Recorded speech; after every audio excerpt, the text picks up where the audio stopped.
Here is a true or false question. Nehru did not want Sardar Patel in his cabinet. True or false? The answer is false. And here is the clearest proof of that. This letter, written by Nehru to Sardar Patel on the 1st of August 1947. Dear Vallabhbhai, as a formality, I invite you to join the new cabinet. Writing this is superfluous because you are the strongest pillar of the cabinet. And for further confirmation, here is Sardar Patel's reply, dated 3rd August 1947. Let's read it in detail as it says a lot. After thanks, Patel says, our attachment, affection, comradeship of 30 years needs no formalities. That was the true nature of Nehru and Patel's relationship. Huge mutual respect and affection, not enmity.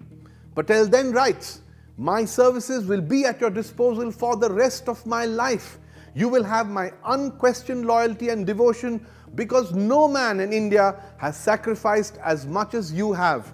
That was Patel's recognition of all the years that Nehru had spent in British Raj jails, just as Patel himself had done. And finally, Patel wrote, our combination is unbreakable and therein lies our strength.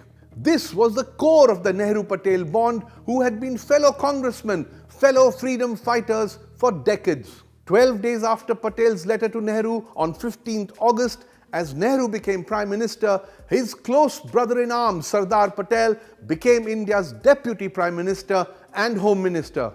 Therefore, it is tragic, even comic, how in present-day India, petty politicians, shallow commentators and of course the Godi Darbari media keep trying to rewrite the Nehru-Patel story and fail each time. The latest controversy was stirred by this tweet by Foreign Minister S Jaishankar, learned from a book that Nehru did not want Patel in the cabinet in 1947 and omitted him from the initial cabinet list. Jaishankar was referring to this book about V.P. Menon, a British Raj bureaucrat who was advisor to Lord Mountbatten, the last viceroy to India. The book is written by Menon's great-granddaughter Narayani Basu. Basu claims that V.P. Menon came to know that Patel's name was missing from Nehru's list of cabinet members, that he was aghast and went to Mountbatten, who then spoke to Mahatma Gandhi, after which Patel's name made it to the cabinet. This story suits the Nehru ke tukde tukde karo gang perfectly.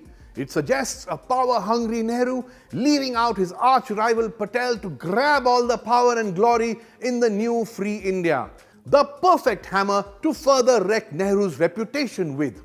Except that this latest Nehru-Patel dushmani ki kahani is embarrassingly easy to debunk.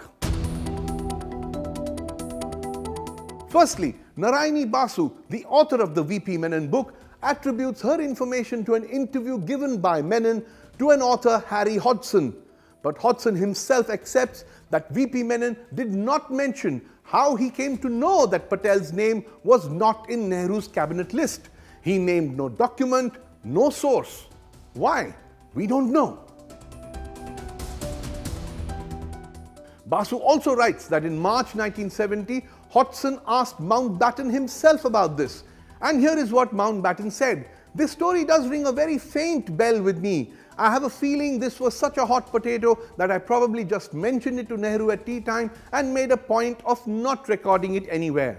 Why is this important? Because as Basu herself says in her book, Mountbatten kept thick dossiers of every meeting and every conversation he ever held in his life. But no record of something as significant as Patel being left out of Nehru's cabinet? Hard to believe. In fact, as historian Srinath Raghavan, writing for the Print, has underlined, in May 1970, Mountbatten was also interviewed by Sarvapalli Gopal, Nehru's biographer, and he asked Mountbatten the same question, to which Mountbatten's answer was even more vague. I heard rumours but never brought it up with Nehru. So I ask, can a faint recollection or rumours be used by a Union Minister to take apart the reputation of India's first Prime Minister? Is it fair, reasonable, acceptable?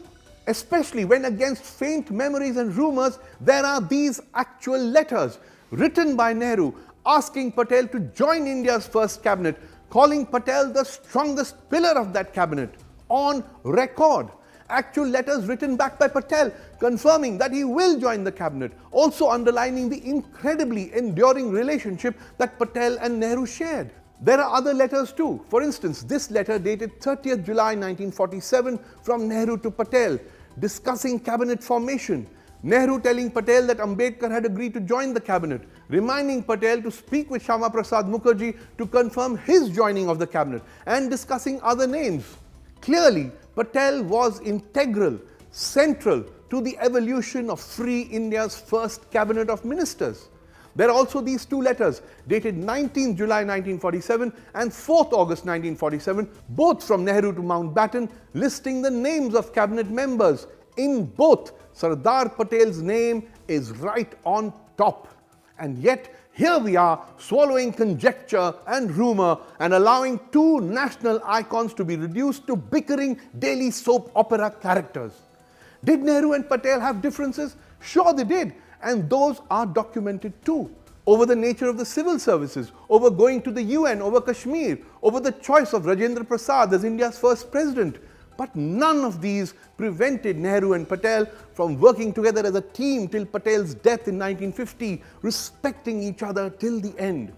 Ye jo India hai na, it loves Nehru and Patel both. So let's just give them back the dignity that an eternally grateful nation owes to them.